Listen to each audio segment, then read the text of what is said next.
roll on. Come on, let's move on. Tired of wasting my time around here. Come on, let's roll on. Nice trees, nice views, other places have them too. No point in sitting on our hands, let's get on.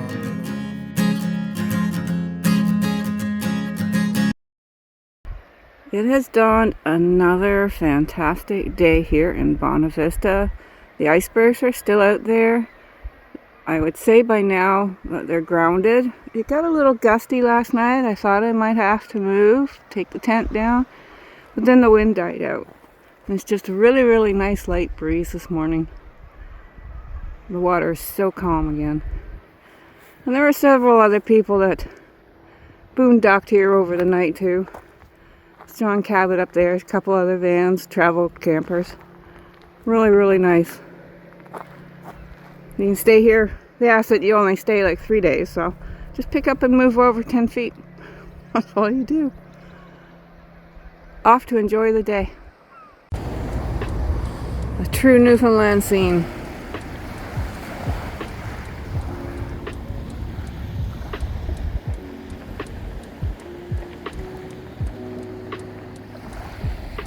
This is a flake, I think they call it, for where they would dry the cod.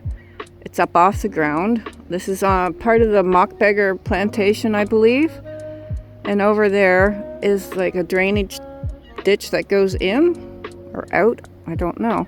And just the houses, you'll notice like there's not a lot of trees here. So I'm doing a little walk around Old Days Pond in Bonavista.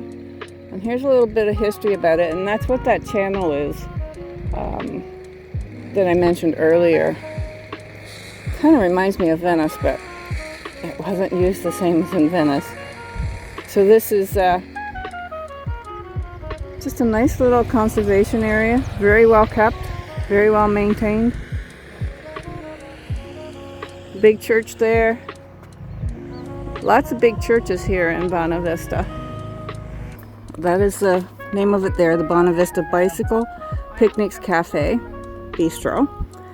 This is a building that was established in 1901 and used for storing fish, and it has been converted to this little bistro, and it is just a wonderful little place. The people are super friendly and the service is awesome, and the product is phenomenal. And this is just a cute, adorable little cafe with lots of homemade items and little gifts. I'm hungry. I haven't had breakfast yet. I'm going for my scone. But I gotta show you some of these tasty treats. They're all homemade here.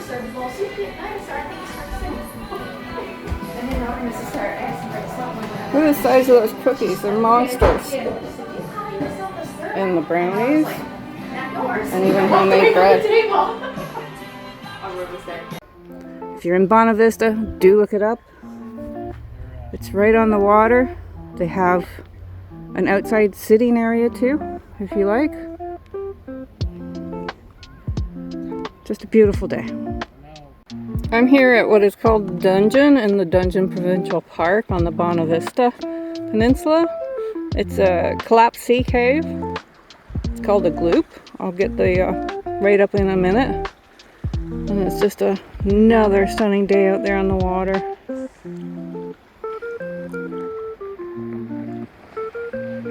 Love the color of that water, man.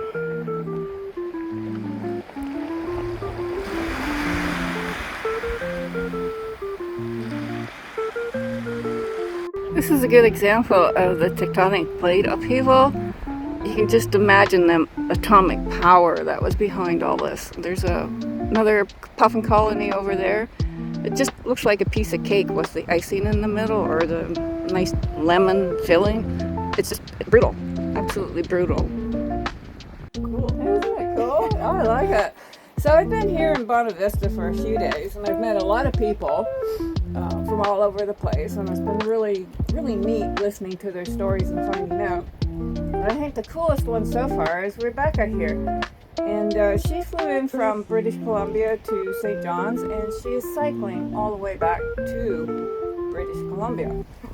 So, what was your inspiration again? It was a childhood dream of mine. My family and I drove across Canada in 2010, and my dad's a teacher in West Vancouver, and we bumped into one of the old students and her mom on the ferry, I think from Nova Scotia to PEI, and they were biking across Canada, so it kind of planted the seed in my head, and then it just developed over the years, and now we're doing it. It's been a bit delayed. I was gonna do it many summers ago, and then it just never happened. That is so awesome. And what is your goal per day? Like how many kilometers? Yeah. Right now I'm taking it slow because I'm doing a lot of detours like this one. Yeah, taking the Yeah. sightseeing. Yeah, I mean, aspect of a lot. I mean, because I could just stick to the Trans-Canada Highway, but I think that would be such a shame, especially in a place like Newfoundland that I've never been to, because then I wouldn't really be seeing the province. So for the time being, I'm doing anywhere from 50 to 70 kilometers a day, but I haven't had any training. I've never done a fully loaded bike, and the headwind and the hills are... They're phenomenal. Cool. They're a lot. They're something. They're a good challenge. Yeah. I don't doubt it.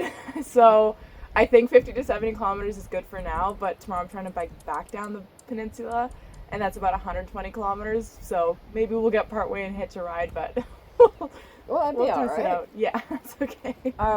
So, like, once you leave here, like, are you going to go around the northern shore, or are you going to just kind of head straight I'm going to west? stick, so once I go back down towards the highway, I'm going to stick on the highway, and then I'm going to try go up to Twillingate. Funnily enough, Jane and I might be in the area at the same time, so we might try camp together again. Yeah, because you just hooked up, right? We just met at the Little Dairy King. Okay, cool. Yeah, we had just met there, and she's going to be going back to university or second year med school, and she's from Alberta. She's from Alberta. Yeah. Wow. Yeah. So this is just nuts how many people I have met touring from out of province. Oh, really? Oh, yeah. Yeah. A lot of people. And yeah. It just seems like there's a lot of nomadic feeling going on. Like everybody just wants to move out. Yeah. Like they're all in their campers and vans, conversion vans and everything else, right? Yeah. So, well, I've never done anything like this, and it's in Newfoundland. I mean, I'm only my first province. I'm only day 7 of, I don't know, 90 of biking, if that, possibly more. But it's just everyone, the hospitality that I've come across here, even the people who are visiting. I feel like everyone's picking up on the hospitality of the locals here. Yeah, everybody's more relaxed, you know, it's very open, it's very welcoming. Yeah. Without a doubt, it's one of the best provinces to go through. It's really nice. Yeah, well, that's awesome. Well, all the best to you across Canada. Thank you so much. Best wishes, Godspeed. Yeah. You know, keep going, and girl. hopefully wind speed with me as well. Yeah, on your back. I am. Yeah, I'm going against it, but it'll make me stronger. Well, they say in Newfoundland, no matter which direction you're going, the wind's always in your face. 360 degrees. Yeah. All right. Yeah. Cool. Awesome. So this is Puffin Island. I don't know if you can hear me. I haven't seen any puffins yet. This is in Elliston. This is where they frequent and nest.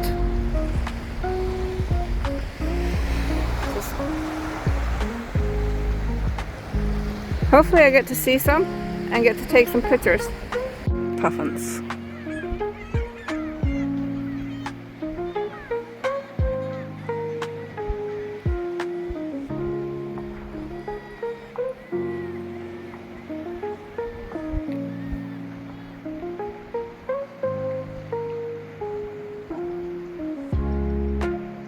So I'm sitting in the biggest puffin chair in Elliston, Newfoundland.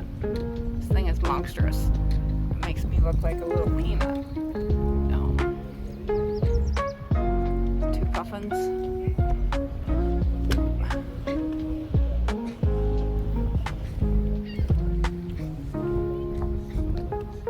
And you can make it a family affair too. There's a whole passel of puffin chairs here, all different sizes. I stopped in at Home from the Ice Flows craft shop in Elliston, and I'm in the upstairs department.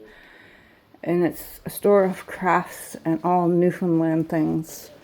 And it's just, the talent is just phenomenal. There's pottery here. There's like needlepoint, forget what that one's called. Just nice. Beautiful, beautiful items.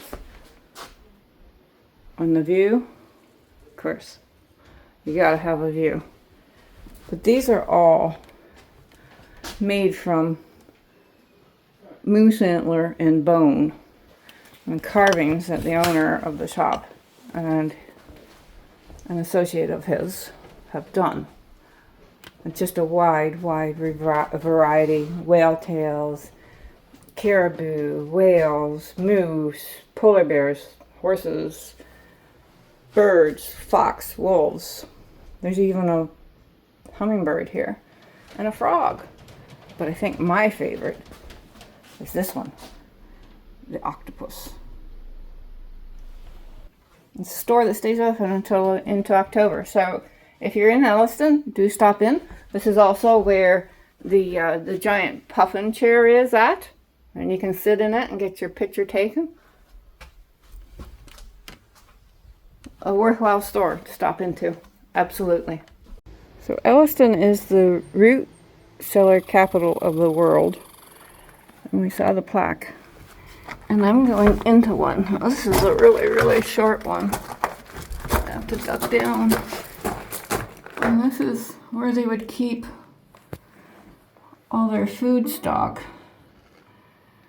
This is old age refrigeration. And it is actually quite nice and cool in here. I can imagine that they keep really well. I have to duck as I get out of here. And then this is the front of it.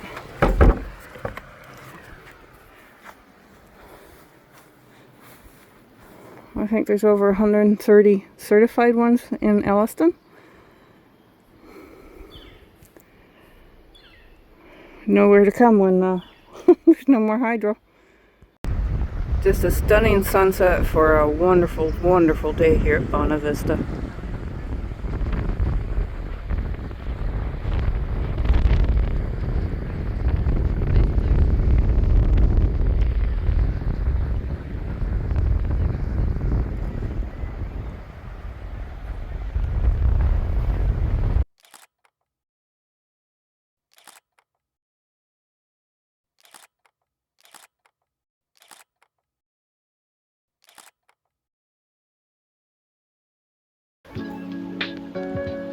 The iceberg has finally freed itself. It was been grounded here in Bonavista Bay for a couple of weeks, right? And she's calved a bit and she's lost some form, and in doing so she has freed herself. So now she's off to sail around to wherever she is destined to go.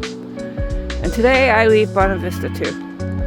This is the longest I've been here in one spot. I've enjoyed it. I've met a variety of people from all over the place. Quite a few are just doing what I'm doing, boondocking. They got the big motor homes, they got, you know, the littler motor homes, they got the conversion vans, they got the teardrop trailers.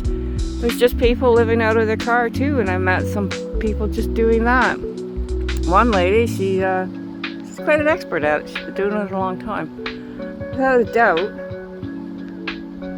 a place I'll come back to. You always, when you travel, you always find something you say, I'm going to come back to it. Bonavista is one that I'm going to come back to. And it was voted the most trippable town by a panel appointed by Chevrolet, nonetheless. 12 families were given the task of appointing the most trippable town in Canada. Bonavista was it. And I salute their decision. It most certainly is. It's a colorful town. It's a mix of traditional and modern. The food is marvelous. The people are most welcoming and always helpful if you have a question. Who knows where today is going to go? But let's get going. Thanks for tuning in. Don't forget to like and subscribe and share. Leave me comments. Ask me any question you like. Right now, I'm off to my next wow moment. Please join me again. Thank you.